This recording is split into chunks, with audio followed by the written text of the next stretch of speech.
The Galactic Senate was a place of pride, politics, and power. Dozens of alien races sat in massive floating seats, all looking down at the central platform where news was delivered. On this day, the chamber echoed with laughter. "They are extinct," shouted Councillor Dravik of the Ralka Empire, his 4 eyes glowing with amusement. "Why are we wasting time on this?" A nervous officer from the Exploration Corps stood in the center holding a datapad. His voice trembled. "Sir, we received a signal from Sector 900A, a code used only by humans." The laughter grew louder. "Sector 900? Ah," another delegate smirked. "That's where Earth used to be, before we cleansed it." The chamber's lights flickered for a moment, just once, but it was enough to make the officer pause. "Listen," he continued. "This signal was old, but strong. It came with a message. We decoded part of it. It said, 'They destroyed Earth. Now we respond.'" The room grew quiet for a second. Not out of fear but amusement. Dravik stood tall. "Respond? With what? Their planet is dust. Their people are scattered and weak. Humans were never a true threat." "Exactly," added another counselor. "All they had was emotion, anger, no unity, no empire. That's why they died." The officer lowered his head and walked away. No one noticed the flicker of static in the chamber again. No one asked why communications with Outpost V-72 had suddenly gone silent an hour ago, and no one paid attention to the ancient satellite in the debris field of Earth.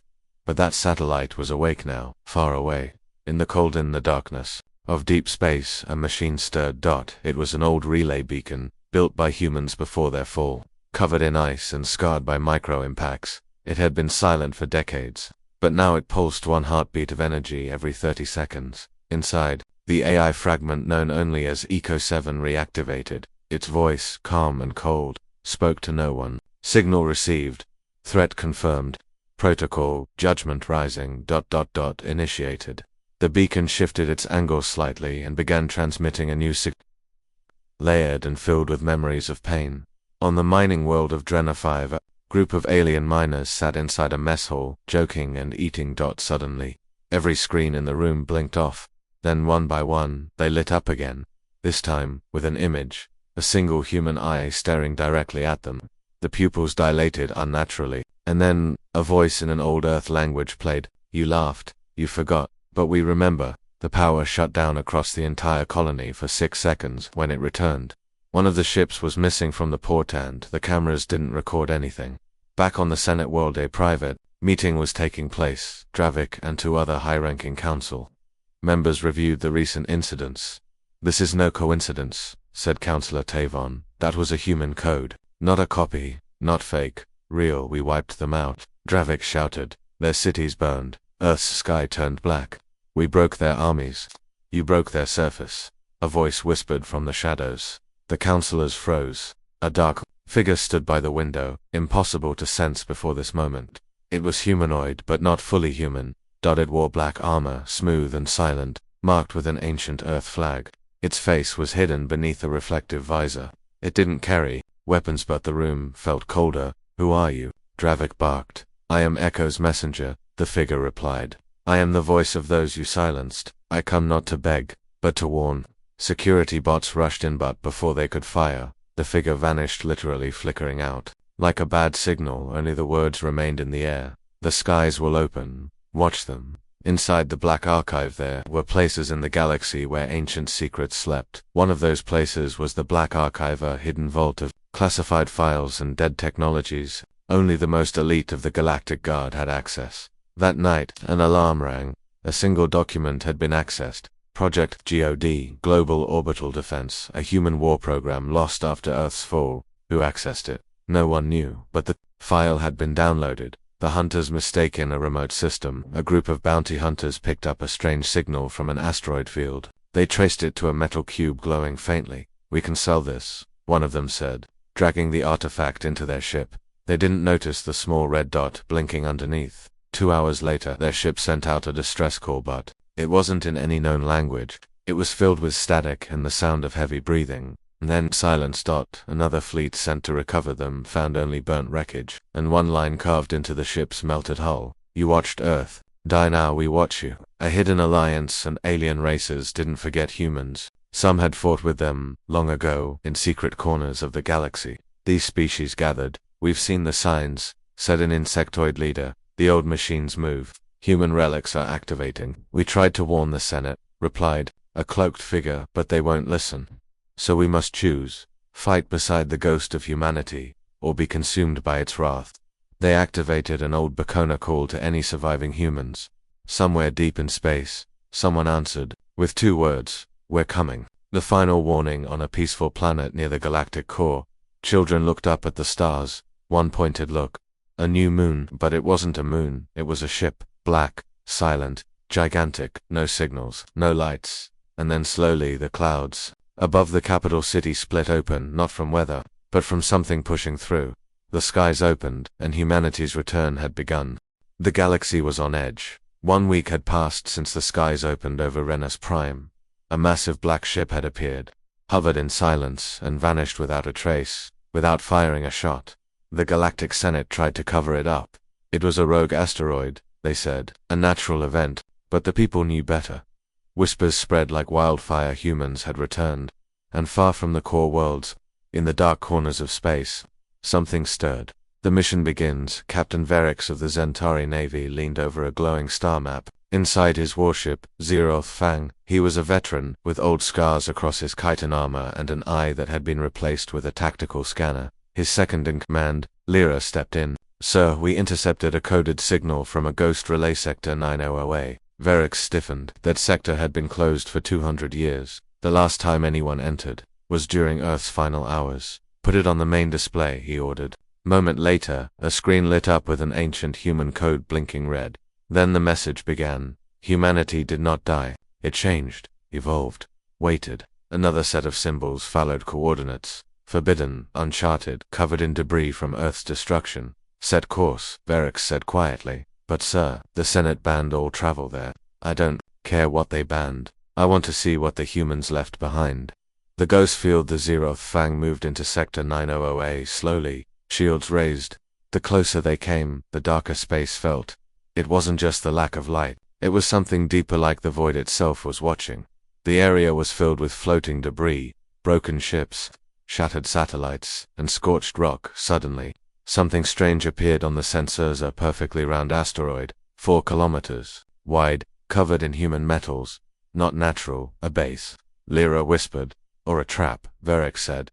They launched a scout drone. As it approached, the entire asteroid lit up with a soft blue glow, and then the drone disappeared. No explosion, no signal loss. "Just gone. Back away," Verix ordered. Now, but it was too late. A voice from the past. The ship's engines stalled. Screens across the control room flashed white. Then, one by one, they showed an image of Earth burning, crumbling. A voice followed. "You watched us die, you cheered. But we are not dead." Another image appeared. A human child standing alone, covered in dust, staring at the camera. Then the voice again. "Your turn has come." Suddenly, the asteroid split open like a flower blooming in reverse. Inside was something vast, mechanical, glowing.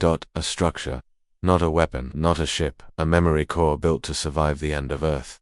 "The core activates." The ship shook violently. Verix gripped his console. "What is it doing?" Lyra shouted. "It's scanning us," said the tech officer. "It's reading our ship, our systems, our species. It's alive," Verix said. Before anyone could react, a beam of light shot into the control room. It wasn't energy, it was data. Everyone froze as images filled their minds. Wars, betrayals, Earth's fall, and humanity's survival beneath the ashes. Vark fell to his knees. "They didn't die," he whispered. "They became something else." The last recording. The lights dimmed. A final message played. An old human general, bruised and bloody, stared into the camera. "To those who find this, remember, Earth fell not because we were weak, but because we trusted too much. We were warned. We did not listen." He pointed at the screen. "Now, it's your turn. If you stand against us, we will not show mercy." Then silence. The core deactivated. The asteroid folded back into itself, as if nothing had ever happened. The engines of Zeroth Fang restarted on their own. Returned to the Senator. Varix stood before the Galactic Council, face pale, eyes haunted. "We found something ancient, powerful, and waiting." Dravik rolled his eyes. "You're just spreading fear." "Then why?" Varix growled. "Have 2 more ships gone missing since we slammed the black box from the ship on the table?" "Play it." The council listened in silence as the message of Earth's fall echoed through the chamber. No one laughed this time. watching from the shadows elsewhere, far away, inside a dark control room on an invisible ship. A human figure watched the Senate meeting from a holographic screen. He smiled. They've seen the first memory. A voice beside him, female, cold, asked, "Do we proceed?" He nodded. Yes, show them what comes next. They destroyed Earth, burned it, watched it crumble from orbit, and then they forgot. But now something was returning, and this time, it had no world to defend, only a promise to keep. The disappearances. Admiral Kraylan stood before a massive digital map, his sharp claws tapping against the control screen. 6 ships. Gone, he muttered.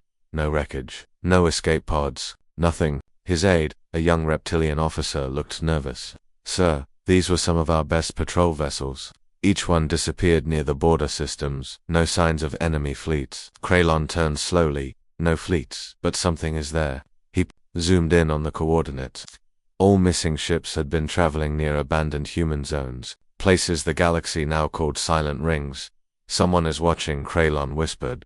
Something old. Alien news channels across the galaxy. News channels picked up strange stories on Planet 5. Satellites went offline for 60 seconds. When they returned, a single human face was burned into every screen. Smiling, a science station orbiting a red dwarf sent a final message. They are not extinct. They are in the dark. A war fleet in Sector 12 vanished. The only clue. A black feather-shaped shard floating where the command ship had been. Fear started to spread, not just of war but of ghosts. The dead Token, a hidden lab beneath the council city.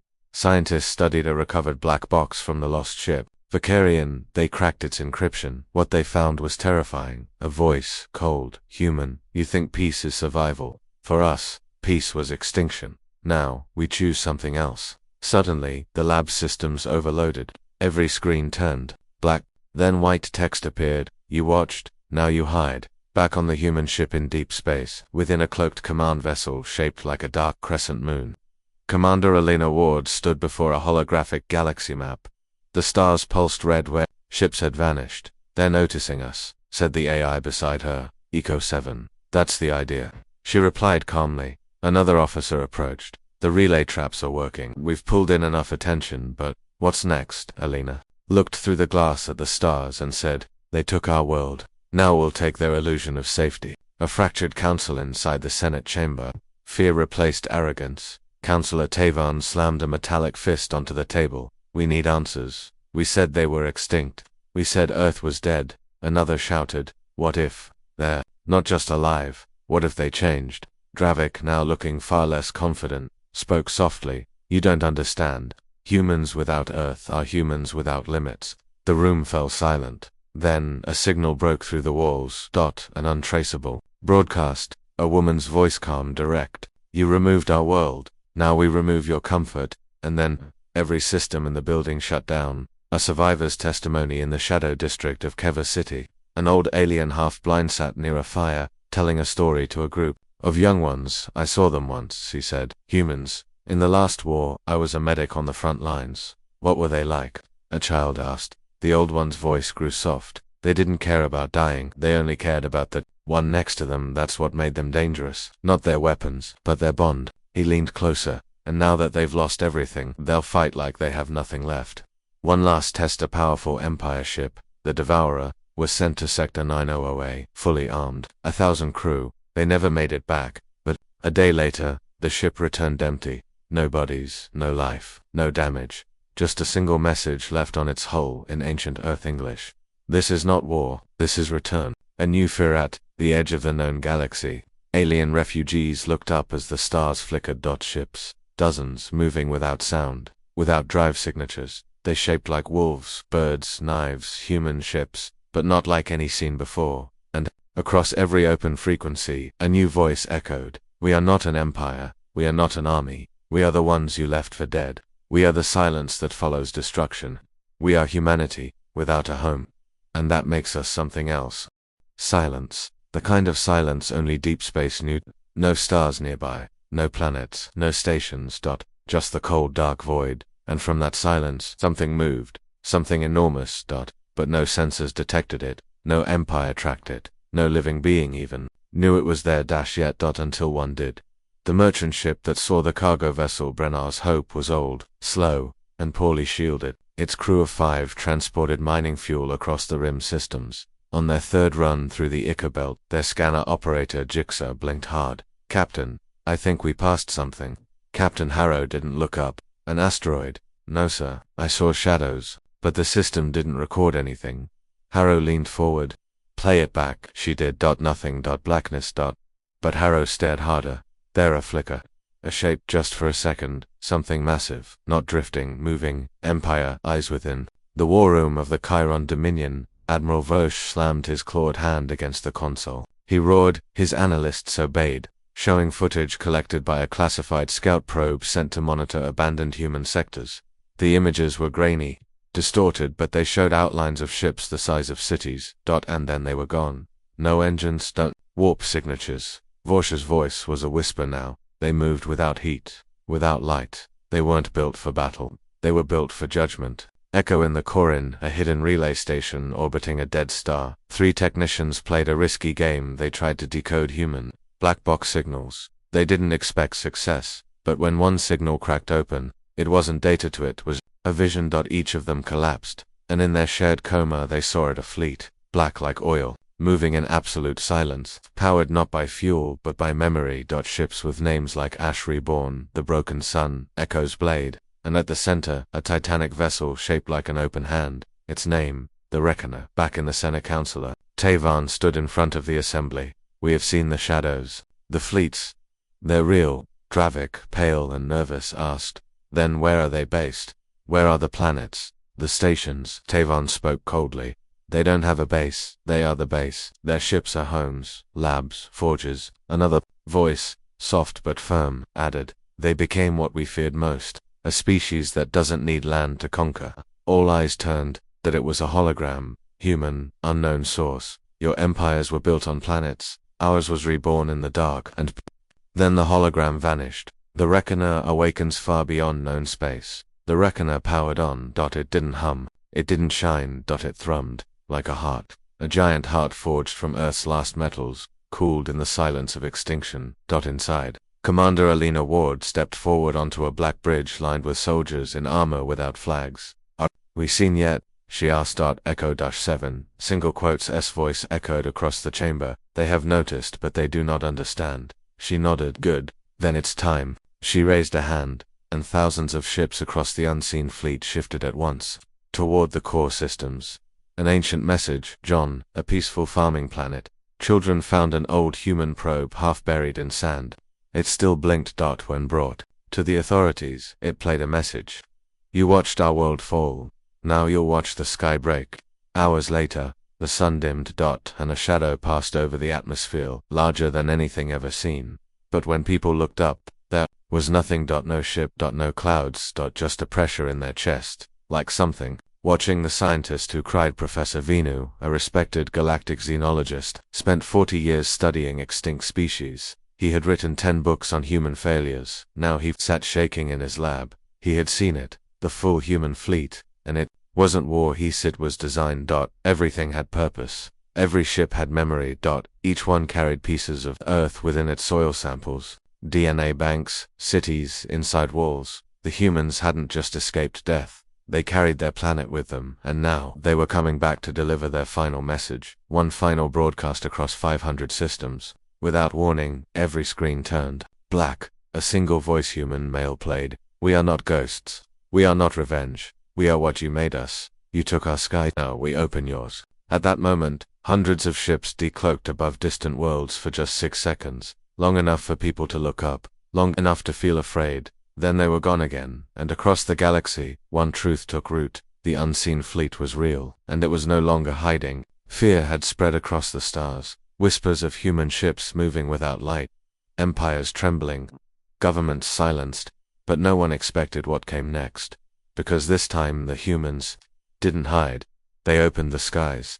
And the galaxy was never the same again. The calm before on the core world of Zarethal Prime. Life continued as usual. Markets bustled, skylanes glowed with traffic, children played under triple suns. But in the upper atmosphere, a strange distortion formed, invisible to the eye, silent to the ears, a ripple in space itself. Inside the capital's main security tower, a young sensor officer blinked. "Sir, I'm getting something." Strange. What kind of strange? Asked her commander. She hesitated. Space-time fluctuation, high pressure, distortion, it's folding. She zoomed in, then her heart stopped. The sky was opening. The crack without warning, clouds above the city split apart not by wind, but by force. A jagged crack appeared across the sky. Blue lightning danced around the rift. And then something came through a ship, black. Enormous. Unmarked. It didn't descend. It hovered, it didn't speak. It simply existed. And that was enough to freeze an entire world. The Senate's panic inside the Galactic Senate chambers. Alarms blared. Dozens of leaders shouted at once. This is an act of war. Why haven't we responded? They're only showing one Why? A transmission came in from Zarathal Prime's skies. No words, just a symbol, a single human hand. Open Dravik, now pale and shaking, whispered, "They're not here to fight." What then? Tavon snapped. "They're here to show us what we feared most." Above the capital, people stood in silence as the ship hovered above them. No sound, no movement. Then, a light beam shot down, touching the tallest tower. But instead of destruction, it projected a hologram. A human woman appeared wearing black armor, her eyes glowing faintly. It was Commander Alina Ward. She spoke in perfect galactic standard. "This is not an invasion. This is a remembrance. You took our sky. Now we give you a glimpse of what we became." She raised one hand. The revelation, the ship's surface shifted, and from beneath, dozens more ships emerged, shaped differently. Some like animals, some like cities, some like broken blades. All human, they decloaked, not just over Zarithal but over 37 major worlds. At once above oceans, mountains, stations. The sky opened everywhere. The Empire fires first on planet Revelon. One frightened military general panicked. "Fire the orbital cannon."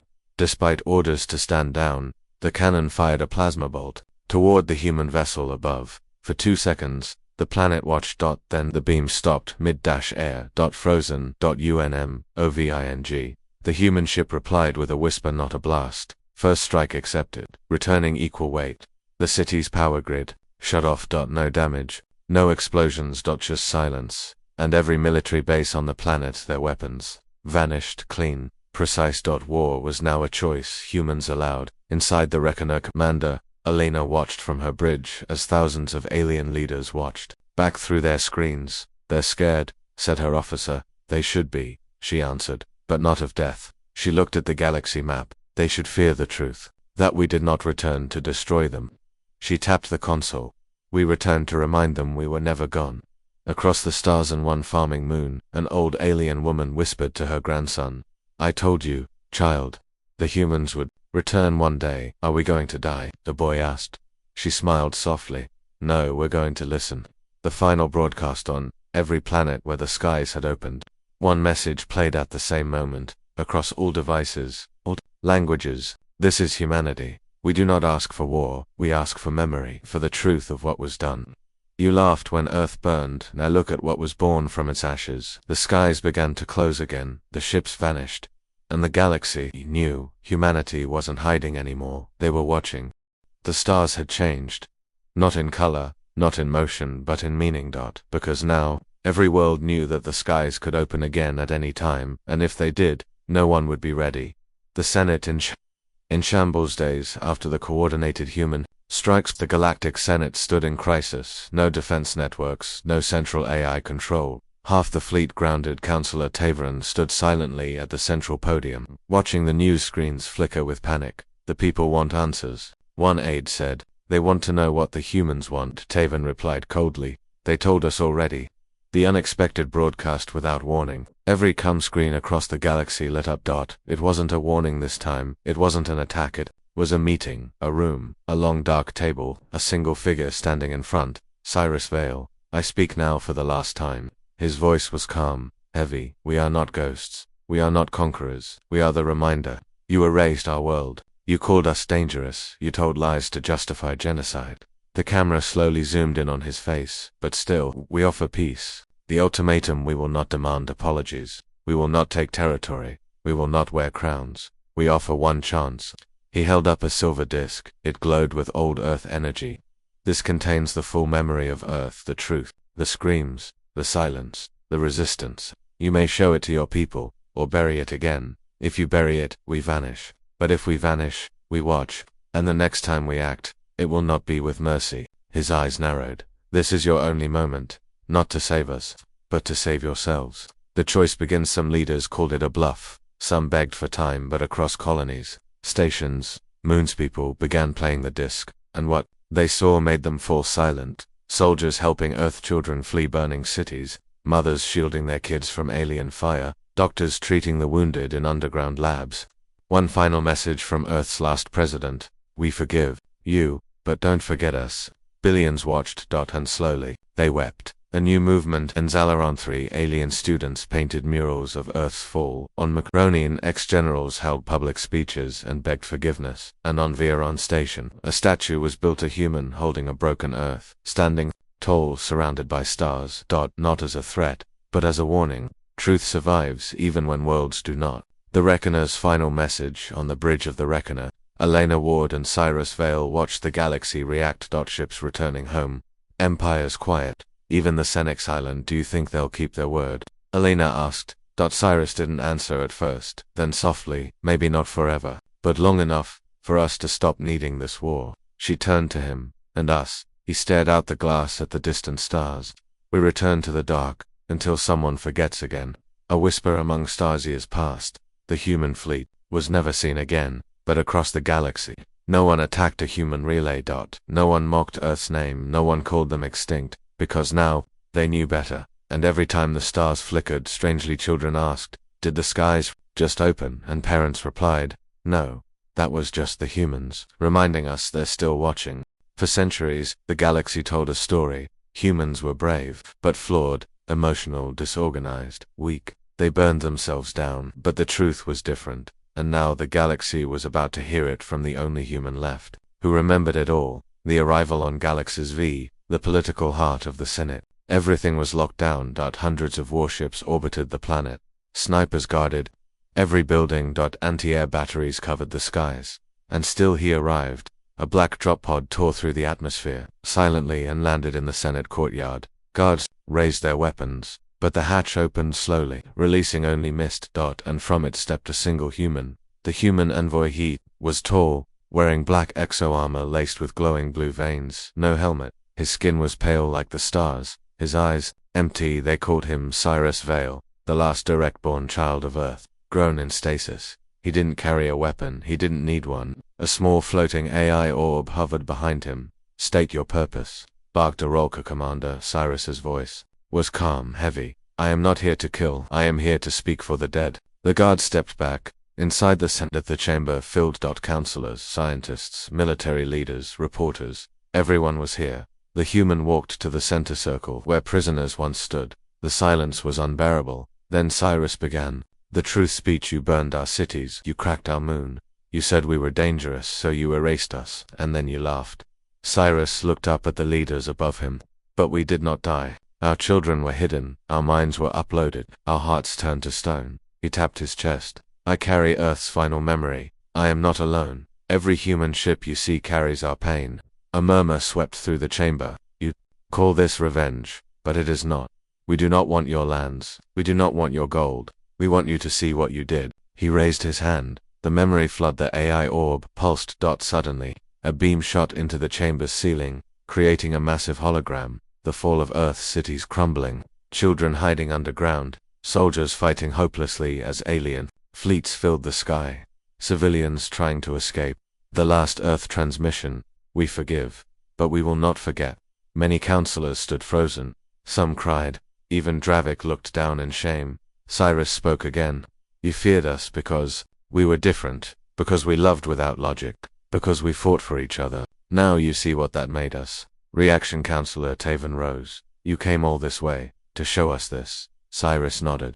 No, I came to offer a choice. The choice we can vanish again. Watch from shadows. Silence your armies until your hammers rust. Or he stepped forward. You can remember what you did. You can tell your people the truth. You can stand with us, or stand in front of what comes next. Because others will not show you mercy, like I did. The chamber fell silent again. Then Cyrus turned. You have one cycle. And just like that he walked out, leaving in silence. The pod took him away. No one dared stop him. Above the Senate, the clouds swirled unnaturally as if the sky itself had heard the voice of Earth. One senator whispered, "That was no soldier." Another replied, "That was a grave speaking." On board the Reckoner, Cyrus entered the ship's command hall. Elena Ward stood waiting. "You told them?" she asked. He nodded. "I showed them everything." "Do you think they'll listen?" Cyrus looked back toward the stars. "It doesn't matter now, they know we remember." Across the galaxy, people waited. Some hoped humans would vanish again, some feared a war, some prepared for one. But none of them were ready for the day when everything changed. The countdown inside the Reckoner. Commander Elena Ward stood before her crew. Behind her, screens lit up with targets, military command stations, orbital, weapon grids, AI defense cores, not civilians, only power. Cyrus gave them a choice, she said.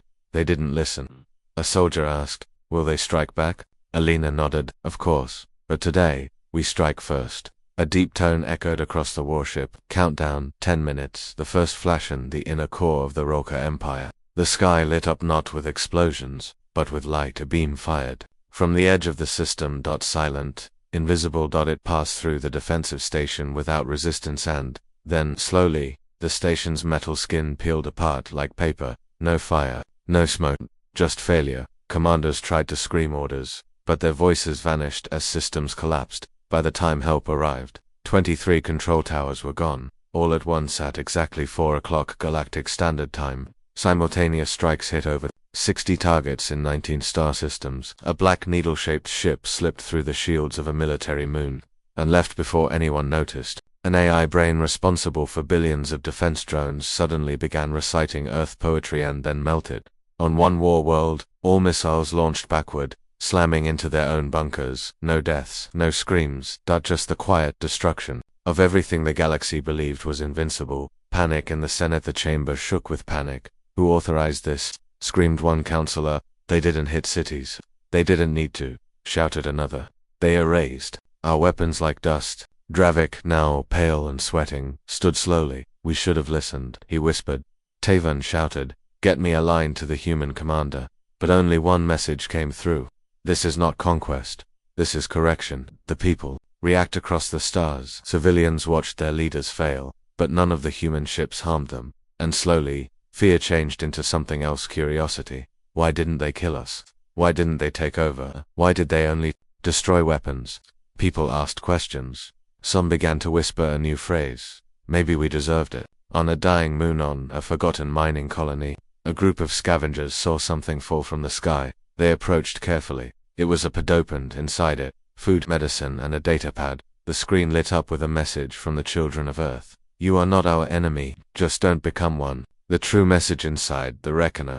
Cyrus Vales stood beside Elena. "You said we'd start a fire," she said. He replied softly, "No, we lit their shame." Elena looked at him. Was this revenge? He shook his head. "Revenge would have ended worlds. We only ended their illusion of safety." She smiled.